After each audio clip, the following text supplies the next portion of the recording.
herzlich willkommen zurück zu einer neuen Anleitung von mir für euch. Alle Angaben zur Wolle, Nadelstärke und Verbrauch findet ihr wie immer unter dem Video in der Infobox.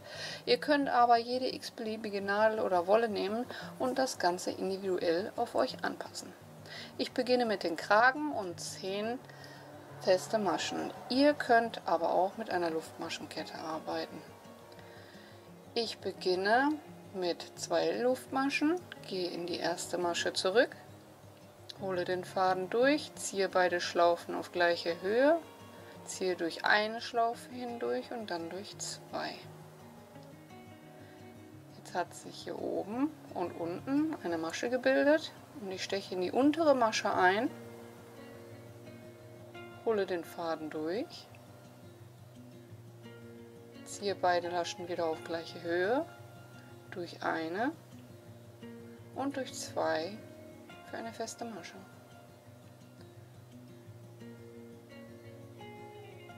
Der Kragen wird eine Breite oder eine Höhe von 5 cm haben.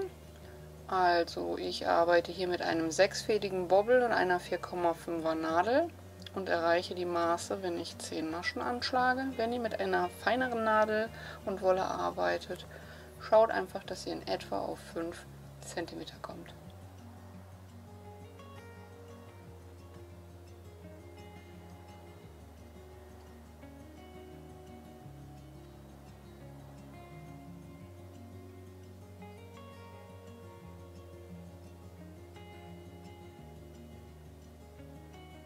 So.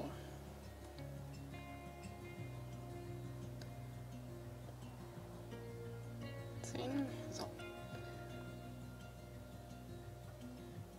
Für die nächste Reihe beginnen wir mit einer Luftmasche.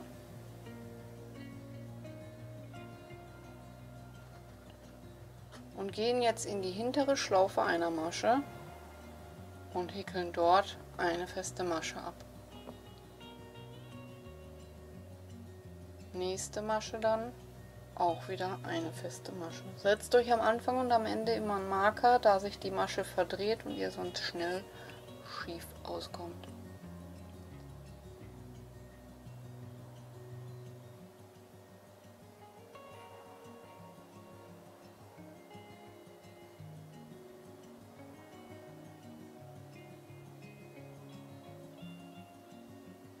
So, am Ende der Reihe haben wir hier diesen kleinen Knubbel vom Anfang, den könnt ihr aber auch zuziehen. Nochmal nachzählen, 10 Stück. Und dann kommt die nächste Reihe wieder, eine Wendeluftmasche. Und auch hier wieder in die hintere Reihe, also in jeder Reihe immer in der hinteren Lasche einer Masche einstechen und eine feste Masche abhäkeln. Marker wieder setzen. Und weiter geht's. Das Ganze macht ihr jetzt Reihe für Reihe so weit, bis ihr das Ganze so schließen könnt, dass ihr es problemlos über den Kopf drüber bekommt. Es sollte dabei nicht zu eng, aber auch nicht zu locker sein. Schaut nach einem guten Mittelmaß.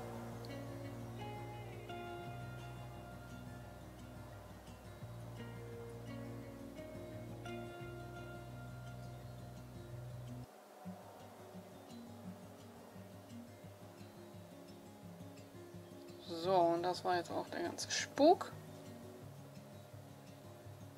Marker wieder rausnehmen und dann geht es so weiter. So, nach 56 Reihen habe ich für mich die optimale Länge erreicht. Und wenn ich das Ganze schließe, passt es perfekt über den Kopf, ist nicht zu locker, aber auch nicht zu eng. Und da das Ganze dann auch noch schön dehnbar ist, passt es sich dann dementsprechend auch am Hals an und sieht gut aus.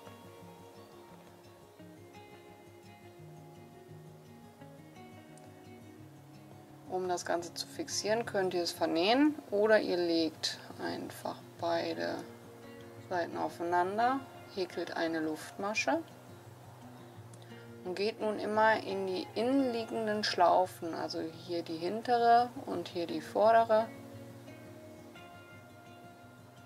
und häkelt mit einer Kettmasche das Ganze zusammen. Hintere, vordere und zusammenketten.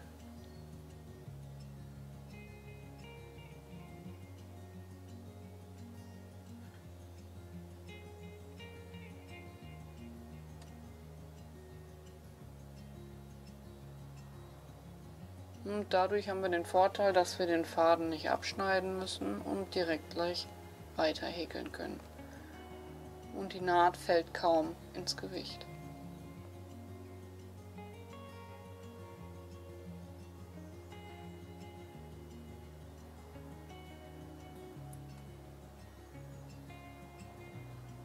Und dann haben wir schon mal den ersten Teil.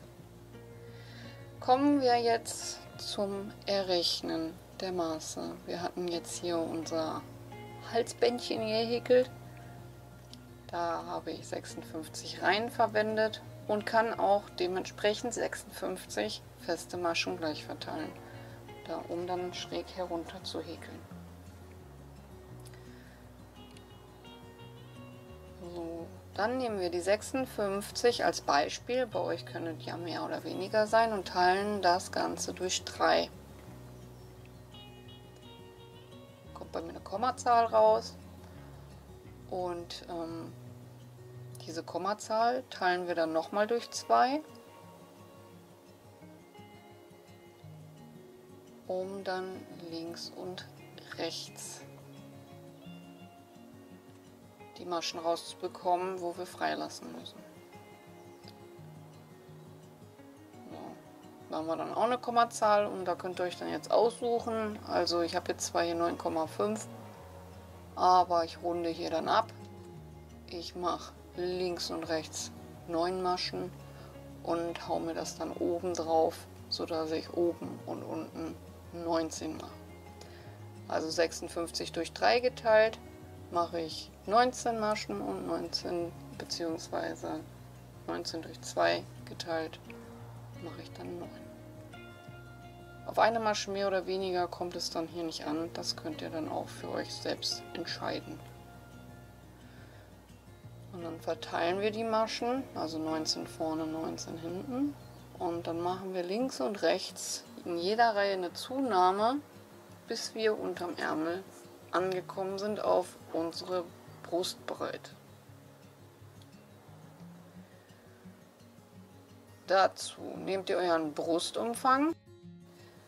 Bei Größe M sind es regulär 100 cm, da zieht ihr dann 15% ab, damit das Top sich auch schön am Körper anschmiegt. Das wären dann jetzt bei mir 85 und diese teile ich dann nochmal durch 2, damit ich die Maße fürs Vorder- und fürs Rückteil habe. Also häkel ich jetzt hier Reihe für Reihe immer mit links und rechts eine Zunahme, bis ich auf eine Breite von 42,5 komme. Ganz easy. Also egal für welche Größe oder Brustumfangbreite ihr häkelt, minus 15% und das teilt ihr dann nochmal durch 2.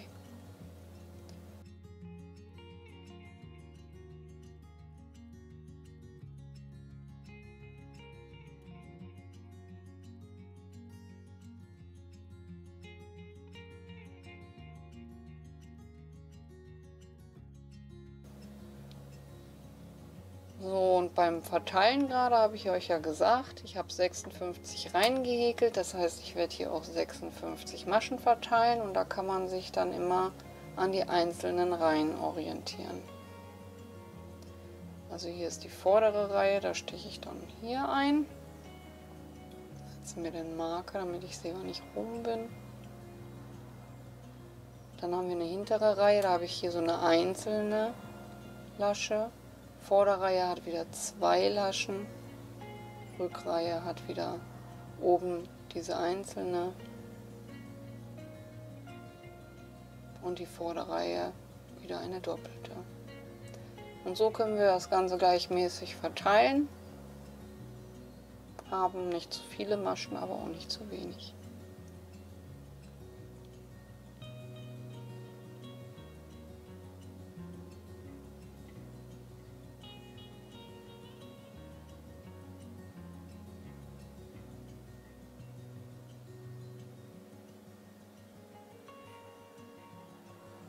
Und am Ende mit einer Kettmasche schließen. Und dann können wir auch schon da zu kommen, die Maschenmarkierer auf unsere errechneten Maschen zu verteilen.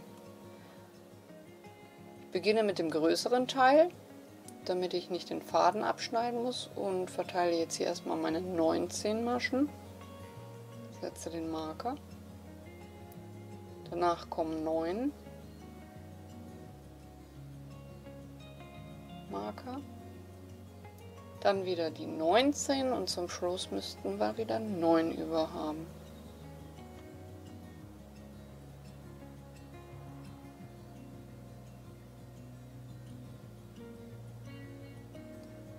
So sieht es dann aus.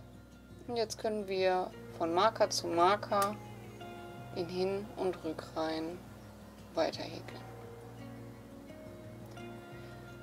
Das Muster, was jetzt kommt, besteht aus festen Maschen und Stäbchen, immer im Wechsel.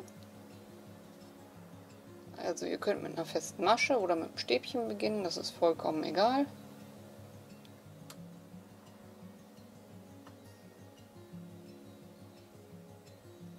Ich beginne jetzt hier mit einem Stäbchen in die erste Masche und nehme mir den Marker dann Reihe für Reihe mit. Dann kommt jetzt eine feste Masche, ein Stäbchen,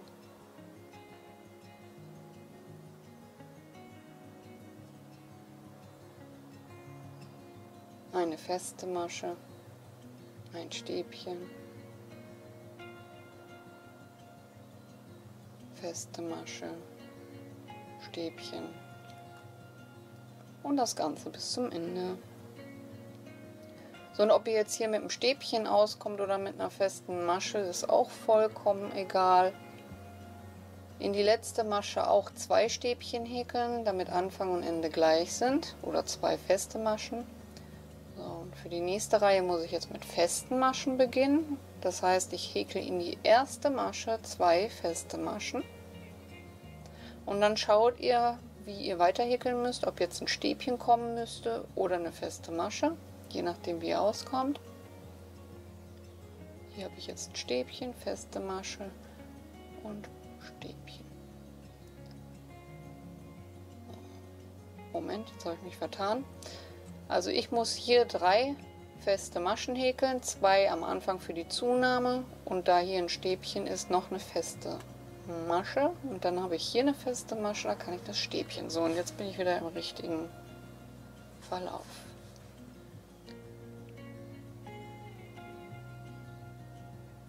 Also im Grunde auch überhaupt nicht schwer, dieses Muster.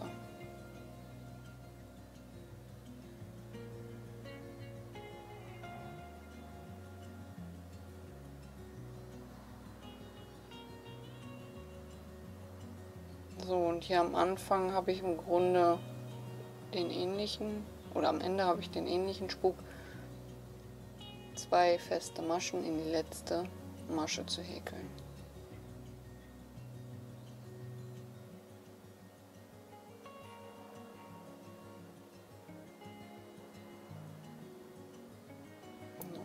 Dann kommt die nächste Reihe wieder mit Stäbchen. 2 Stäbchen in die erste Masche.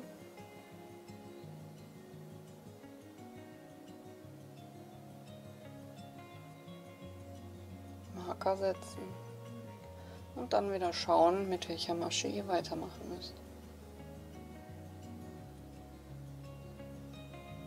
Also muss ich hier nochmal ein Stäbchen reinsetzen. Kann dann mit der festen Masche weitermachen.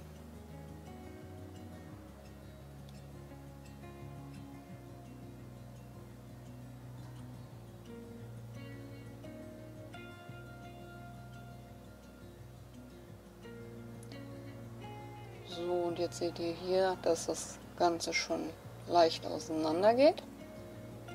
Und hier werde ich jetzt Reihe für Reihe so weit häkeln, bis ich auf meine 42,5 Breite komme. Faden abschneiden und das gleiche dann auch am Rücken häkeln.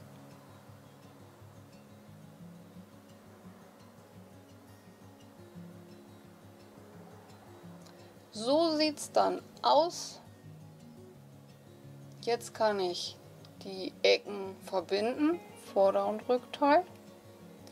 Ihr könntet in Runden häkeln, das würde aber einen anderen Musterverlauf geben. So sieht es bislang an der Puppe aus. Also hier und hier machen wir das Ganze jetzt zusammen. Ich persönlich werde aber in jeder Reihe die Richtung wechseln. Also hier auf der Seite, wo ich beginne, mache ich mir den Marker rein und am Marker wechsle ich dann immer die Richtung, da das Muster dann gleich aussieht. Würde ich jetzt in Runden einfach Runde für Runde runter häkeln, würdet ihr merken, dass das Muster platter aussieht. Man würde einen Übergang sehen und das fand ich jetzt nicht so schön.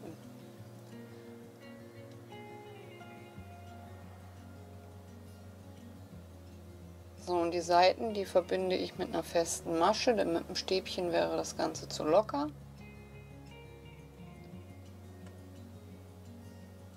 Und dann mache ich hier im Musterverlauf weiter.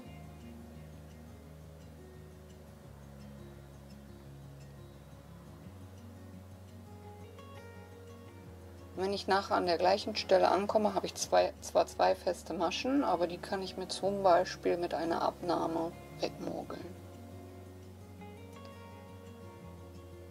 So. Und dann gehen wir jetzt einmal rüber.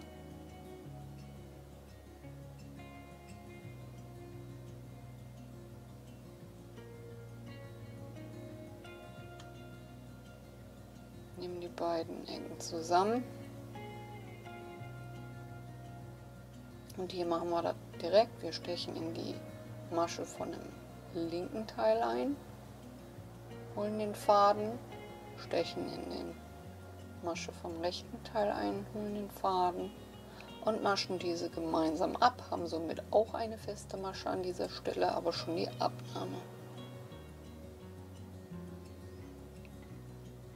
Und dann geht es weiter im Musterverlauf.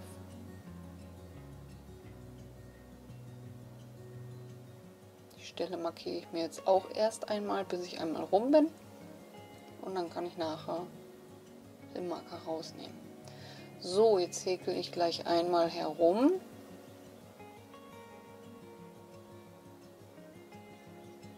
Für diejenigen, die optisch alles gleich haben möchten.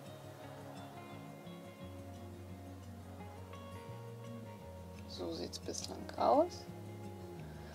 So, hier habe ich jetzt einmal rumgehäkelt. Am Marker steche ich ein, schließe mit einer Kettmasche.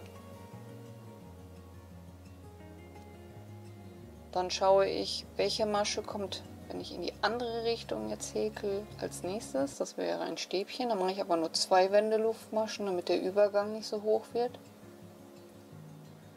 Wende und steche dann hier in die feste Masche ein.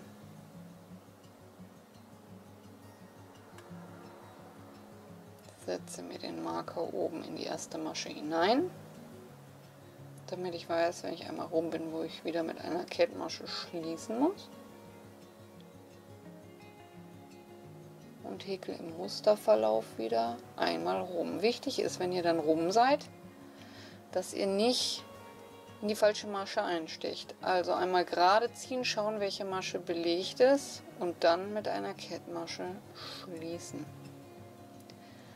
So ihr Lieben, hier bin ich wieder zurück, habe auf 40 cm runtergehäkelt. Das Ganze sieht jetzt etwas kurz aus, ist aber sehr elastisch und wenn ihr das Oberteil anzieht, zieht sich das noch in die Länge. Jetzt häkeln wir noch einen Randabschluss. Dazu stecht ihr ein, holt den Faden durch, zieht beide Laschen hoch, verdreht es nach hinten und mascht es ab. Nächste Masche, Faden holen, beide Laschen hochziehen, locker, nach hinten verdrehen und abmaschen. Ich finde, das gibt immer eine sehr schöne verdrehte Abschlusskante. Hier allerdings müsst ihr schauen, je nachdem, was für eine Figur ihr habt, kann es sein, dass ihr eine größere oder kleinere Nadel braucht. Es kann aber auch sein, dass ihr die alte Nadel, mit der ihr die ganze Zeit häkelt, also hier die 4,5er Nadel, behalten könnt. Schaut einfach, wie sich der Rand entwickelt. Ihr braucht aber auch nicht unbedingt einen Abschlussrand und könnt einfach alles so lassen. Das ist Geschmackssache. So sieht's aus. So, und dann werde ich jetzt noch das Oberteil abschließen und dann sind wir auch schon durch. Ich hoffe, euch hat auch diese Anleitung gefallen und ihr seid gut mitgekommen. Vergesst nicht, eure Bewertung dazulassen, wie immer ganz, ganz wichtig. Ihr findet mich sonst noch auf Facebook und Instagram. Ihr könnt mir aber auch gerne unten in die Kommentare schreiben. Und ansonsten gilt wie immer, lasst die Nadeln glühen und wir hören uns beim nächsten Mal. Bis dahin, ciao, ciao!